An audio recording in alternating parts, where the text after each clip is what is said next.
All right, folks, welcome in. The Rams have dropped their schedule. The NFL has dropped their schedules. And we're going to get into my thoughts on it. I'm going to react because it's all up and I don't have time to wait for any social media post. I'll watch it after the fact. So, real interesting here. The Rams are starting off the season against the Houston Texans at SoFi Stadium. This is a 1:25 p.m. Pacific time slot. It's on CBS. I believe this is likely the game of the week. So, we're probably going to see Tom Brady on the call with Kevin Burkhardt. So, this is a great matchup. This was actually before the season started last year. That was my Super Bowl pick between the Texans and Rams. So, like Houston coming to SoFi Stadium to start off the year, I think it kind of, mixes things up. We've seen it in the past. The Rams have started off the season with the Colts. The Rams have started off the season with the Seahawks plenty of times. The Cardinals. I don't know about the 49ers as of late. I know the Lions way back when Stafford beat them, but yeah, I like this a lot. I think this is going to be an exciting game. It's not a gimme, and I'm glad to see it. But 3 out of the first 4 games are in the same division. You play the AFC South in 3 of the first 4 games of the year. Getting that out of the way early on. Probably best. You play CJ Stroud, who is not a rookie anymore, but you do play the number 1 overall pick, who is a rookie, Cam Ward, in his second ever game. The last time I can remember for sure that they played a rookie in the second game of the year. My whole thing goes back to when they played RG3 with Washington back in the day. But the Titans here, this one is a 10 a.m. Pacific time slot, so 1 p.m. Eastern time. And of course, back-to-back Sundays, no prime time there, which I'm okay with. I know some people want, primetime games. For me, I don't really care. I don't think the Rams are always the best on prime time. So it's okay for me. And then a rematch of the NFC divisional round playoff matchup. The Rams take on the Philadelphia Eagles in Philly. So this is not going to be a primetime slot. It's a 1 o'clock game, early window, and it's going to be on Fox. So I would imagine that's going to be nationally televised. Week 4, as I mentioned, you have the Indianapolis Colts here. And the Colts, the Rams, last time I believe they played the Colts, week 4, was Puka Nakua's rookie year. He had the game-winning walk-off touchdown in OT. Hopefully it's not that close again because the Rams dominated the game. Anthony Richardson came back and led a crazy comeback to make it a game and send him to OT. But this is a Colts team that I think is beatable. I don't necessarily know who's going to be playing quarterback for them. But of course, we already know the first 4 games of the year, 3 of those are going to be in the AFC. And you know what? I think this bodes well for the Rams. I'm looking at 3 to 4 wins in the first 4 games. I think they beat the Texans. I think they beat the Titans. I think the Rams and Eagles is a coin flip. I'm going to go with the Eagles on that one since it's earlier in the year. And then I'm going to take the Rams over the Colts. So 3-1 to this point in the year. Week 5, we have the San Francisco 49ers, first primetime game of the year. This was reported. All of these so far are correct. We'll see if they continue based on the leak. San Francisco is going to host the Rams, or actually the Rams are going to host San Francisco at SoFi Stadium on a short week, Thursday Night Football. You like that. I think get that out of the way early on in the year. You don't want to see these type of games played at the end of the year, Thursday Night Football, so to speak. Play this before your bye. I like that. And then week 6, it's going to be a tough one. It's a 1 o'clock slot. They are going to be playing the Baltimore Ravens on a Sunday. So you get the first primetime game here with the 49ers.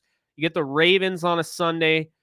Then you got the Jacksonville Jaguars. That's James Gladstone's Jacksonville Jaguars and head coach Liam Cohen going up against their former organizations in the Rams.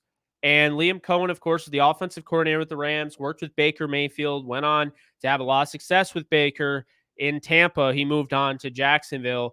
And of course, James Gladstone joined him in the front office. The Jacksonville Jaguars and brand new pickup there, Travis Hunter. They are going to take on the Rams in London. Okay, so that's going to be 9 6:30 a.m. Eastern time. Gonna have to get up early for that one. 6:30 a.m. Pacific time. Not necessarily a fun one on the West Coast for that. So hopefully you guys set your alarm for that one. That is October 19th, week 7.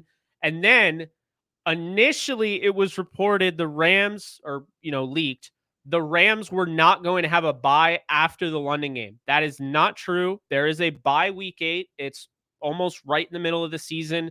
Really good bye location there. Having it coming after, a long trip to London. You love that.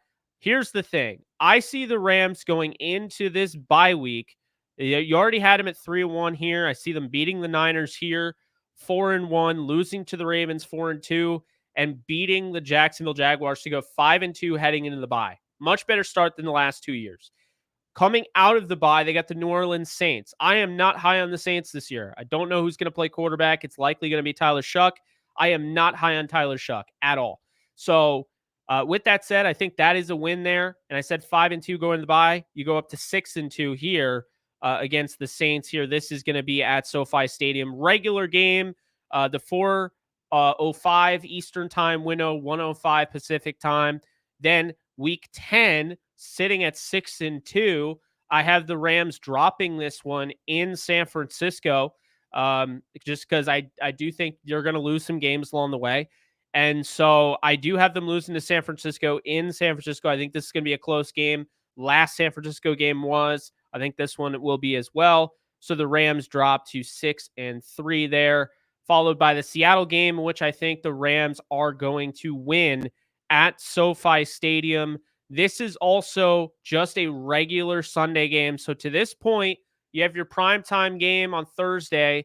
And of course, you have your London game, which technically is a nationally televised primetime game, although it's not in prime time. But only 2 nationally televised games to this point. And again, I'm okay with it. Not at all complaining. I would actually prefer this. So talking about that, you're 7-3 to this point. Then you play against Tampa. This was initially reported and leaked as this was a Thursday night game on Thanksgiving. I got to say that would have been cool, but for the sake of me enjoying my family time and not having to necessarily work on Thanksgiving, I'm okay with it. And I'm sure the players are as well. So I have the Rams moving on to 8-3 after taking down the Buccaneers. They're going to move on to 9-3 here. Good matchup against a much better Carolina Panthers team on the East Coast. Sean McVay is very good on the East Coast. This could be a sneaky game, but I think I'm going to stick with the Rams in this one. So I like them here to then go to 9-3, I believe is what we have now. So 9-3. Then you got the Arizona Cardinals in Arizona. I like the Rams in that one. I'm going to take the Rams 10-3. You got the Detroit Lions. I think the Rams should have beat them last year. They almost did, send them to overtime with all the injuries going on. So I'm going to take the Rams in this one. I think they get revenge. I think Stafford gets revenge. They come to SoFi Stadium. It's a different ball game. And I think the Rams are a better team, especially without Ben Johnson. So I'll take the Rams in this one, 11-3. I have them dropping the Seattle game in Seattle. It's late. It's going to be cold, likely. Thursday night game, raining. I'm not saying they can't win it, but I'm going to take the Seahawks to win this one and put the Rams at 11-4. I have the Rams then getting, and of course, that's a prime time, another Thursday night game. Hate those Thursday night games at the end of the season. Then week 17, you have a Monday night football game against Raheem Morris and the Atlanta Falcons. So a rematch. Morris gets a potential revenge game, if you will, against the Rams. The Rams can help themselves because right now they're hoping the Falcons have a bad draft pick. The Rams own their first round draft pick after some crazy events transpired during the draft, none of which we would have expected. I suspect the Rams are going to win that in prime time. I think the pass rush is going to get to Michael Penix Jr., and I know it's in Atlanta. I still like the Rams in that one. And they finished the season in what, to me, is going to be dependent on where the Cardinals are at this point in the season and where the Rams are at this point in the season. Right now, the Rams being 12-4, I think Jimmy Garoppolo will get the nod, and I think he's going to take care of business as the Rams sit their starters. Garoppolo plays his tail off, and the Rams win in Week 18 to take a 13-4 record. I can't say for sure if that is going to be the number one seed in the NFC, but I feel very good about this team going and winning the Super Bowl. We'll see what happens. A lot of things can change, but there are going to be people that really dive into this schedule and say, well, I didn't like this, this, and this. And that's fine. It is what it is. Sometimes things don't work out the way you want them to, but I think the schedule's very fair. The Rams open up the season, the first 3 out of the 4 games, you're going up against teams like the Texans, the Titans, and the Colts. The Texans could be really good this year, but the Texans don't scare me. The Colts don't scare me, and neither do the Titans. The Eagles game, that's scary, especially that it's in Philly. But the good thing about the Eagles game, I'll tell you this right now. The good thing about the Eagles game is, very simply put, it's not going to be a cold weather game. You'd rather play Philly week 3 in Philly than play them when it's snowing, right? So I actually like that. As far as after that, I think you get, your division team, a team that you play, like division rival in the Niners, you get them at home. So your first divisional game isn't until week 5. And then your next isn't until after the bye, week 10 against the Niners. I actually like this schedule a lot. Now, I didn't dive deep into it. I didn't look at it a ton beforehand. I made a quick prediction based on how I felt the year would go based on the original league schedule. This one works out very well. I'm a big fan of the way this. I think the Rams drew a really good schedule. We already knew who they were going to play forever. Okay, we already have an idea of who they're going to play next year to an extent. Obviously, there has to be some things that go on throughout the year, and then you find out, which first place team and all that. But the Rams, for the most part, got a really good placement on their schedule. Now, we'll see if playing the Seahawks, how they play the Seahawks throughout the year, week 16 and then week 11. And, we'll see Arizona. You're playing them 14 and 18. We'll see how that works out. But I'm okay with it. I think it's going to make the Rams more of a hardened team. I think this is going to give them some tests earlier in the year, but it's not going to be incredibly difficult. I think in the first 8 games or first 7 games of the year before you have your bye, you're talking about 2 games in which they should be really difficult and one that could be potentially difficult in the Texans. But I like the Rams to win all of them except for the really difficult games. And to be honest with you, I would not be surprised if they beat the Ravens and they beat the Eagles. They're both on the road. I decided to go with those. I'm not going to pick the Rams to win every game. That's just bias. In my heart, I believe the Rams can win any game. I also believe the Rams can blow any game, and we've seen that in the past. So this is a team throughout McVay's tenure, they don't always step on the throat of their team that they're going up against. They don't always just end it, right? A lot of the times they keep teams hanging around and they make noise. And so, I mentioned that earlier with the Colts. None of these games are just quote unquote easy, but the way I like to say it is when you're going over a schedule, who scares you? And that, to me, when you talk about scare, I like to put it in terms of, if you were going up against this team in a winner take all, do or die, single elimination tournament, would you be a little concerned about the team that your team is going up against? To me, going up against the Texans, I think there's a little concern, but I think the Rams are a better team. Going up against the Titans, I would be fine. Going up against the Eagles, there's a lot of concern. That could be a coin flip. It pretty much has been, right? Then you have the Rams and Colts. In the past, but I'd feel good about the Rams. The Rams and Niners. At SoFi, I'd feel good about the Rams. The Rams at Ravens, the last time we saw the Rams were in Baltimore, that was an absolute banger. That was probably the game of the year, in my opinion, in 2023. I don't care what anyone says. 2023 Rams-Ravens was the game of the year. No one wants to talk about it, but that game was insane, and the weather was terrible. We all thought it was just going to be running the football the whole game, and both Lamar Jackson and Matthew Stafford duked it out, had a real duel at quarterback. So really good stuff there. I'm excited for that game. I'm excited for the Eagles game. The Jaguars, they'll be an improved team. They got weapons. Can't sleep on Travis Hunter, Brian Thomas Jr., obviously.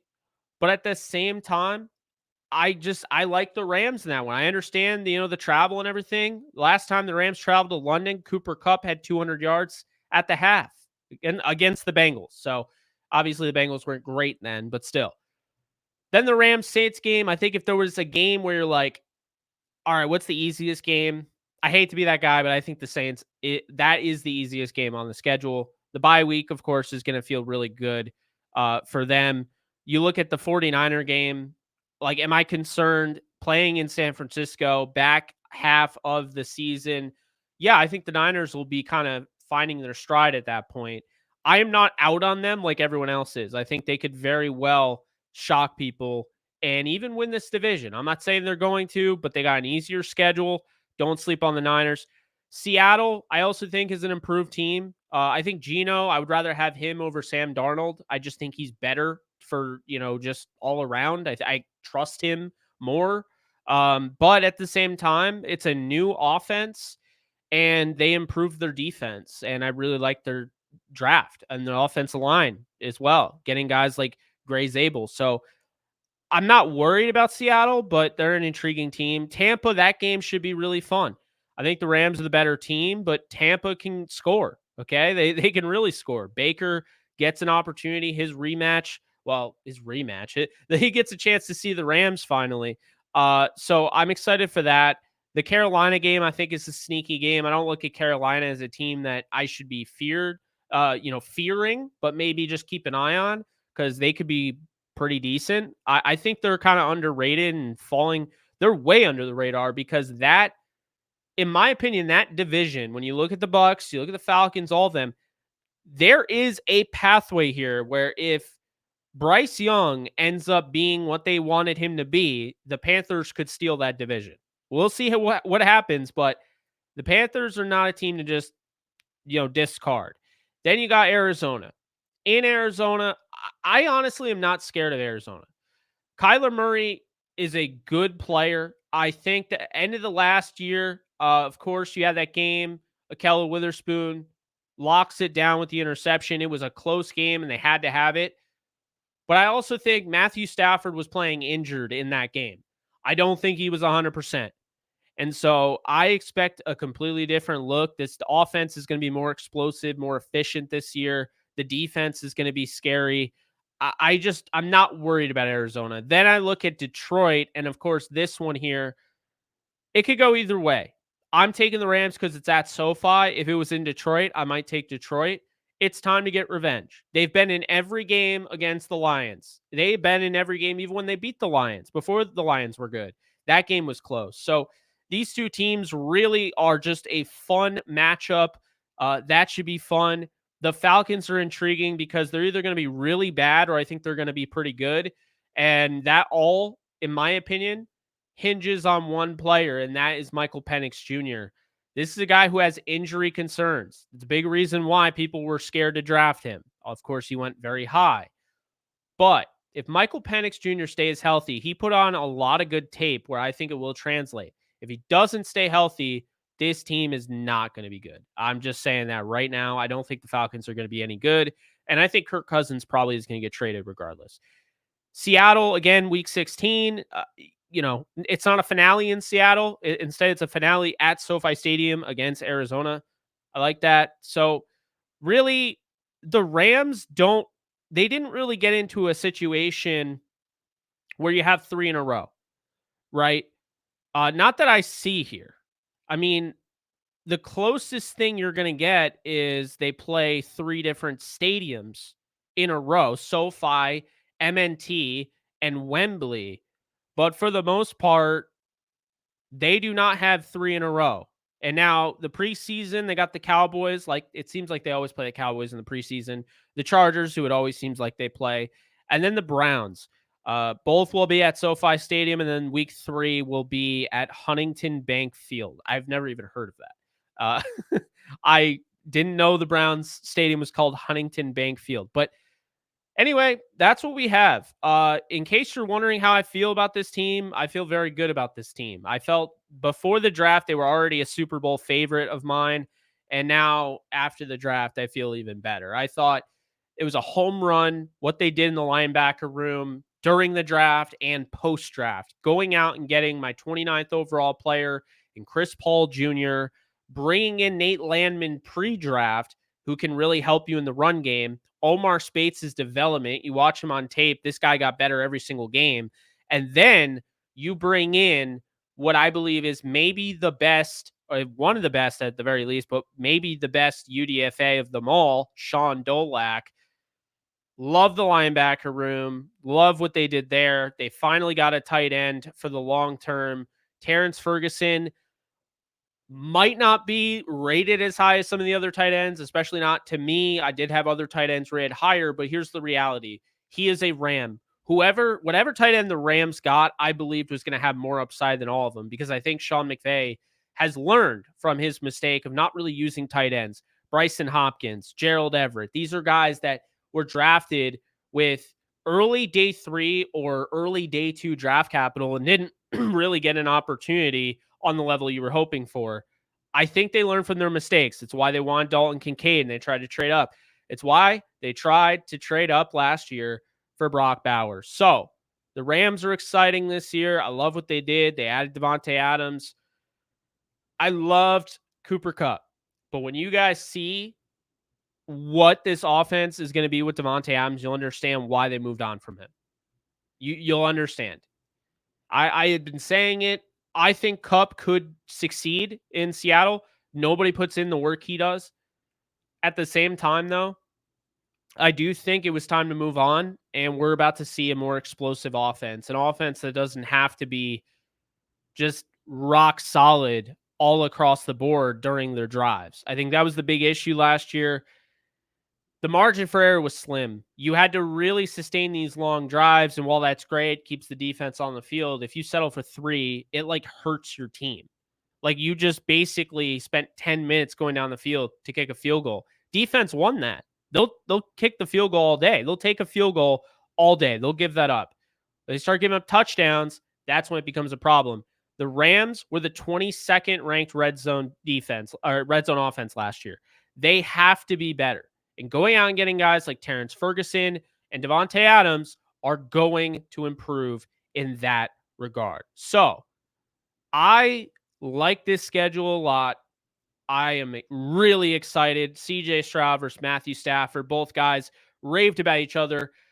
These two, fun fact, last year had joint practice together. I don't know if they'll do it this year because they're playing week 1. But it was cool to see those two, talk about each other in a positive light. You don't always get that anymore, and it was cool to see. Going to be a fun year, folks. All that you can hope for, really, is just the Rams stay healthy, because the rest will take care of itself. If you give me 17 games of Matthew Stafford, the Rams are going to go far. If you give me 12 games of Matthew Stafford and the rest, it's up to Jimmy Garoppolo, I can't guarantee anything. I think this is a good enough roster. I think this is a Super Bowl roster. But with Stafford, it's good enough to steal a playoff game or two, maybe catch a run with Garoppolo, but you are putting on a lot of pressure. So, biggest thing to remember is while the schedule looks good, the roster looks great, the vibes are great, guys got to stay healthy.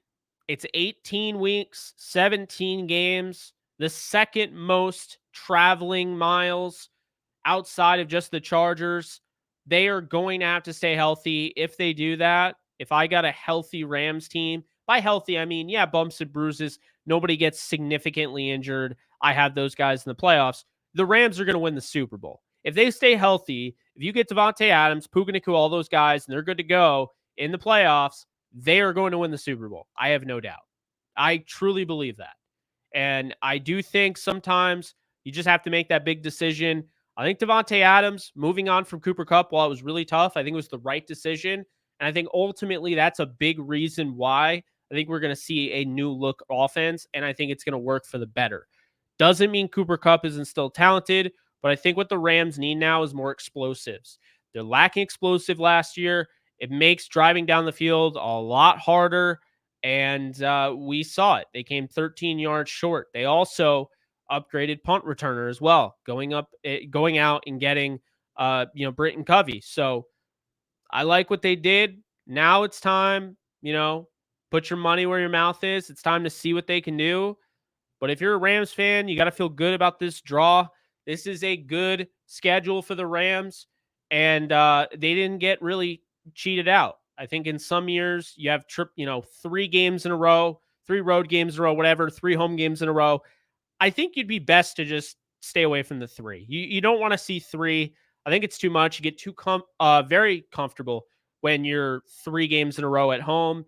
And sometimes you get very comfortable on the road, playing 3 games on the road. You also get burned out. So that's my take. But let me know what you guys think at JK Boga on all social media. You can also check me out on YouTube. And special shout out to Bleacher Report for having me. In conclusion, just in case you skipped to the end of this or you just tuned in, again, appreciate Bleacher Report for having me. Rams schedule is out, and I predict the Rams win 13 games out of 17. They go 13-4. And as long as they stay healthy, and by healthy, I mean healthy enough, they can win the Super Bowl. So good times ahead. Let's see if we can enjoy the season. Everybody stays healthy. That'd be great. But until next time, guys, I'm Jake Ellenbogen. I'll see you soon. Later, folks.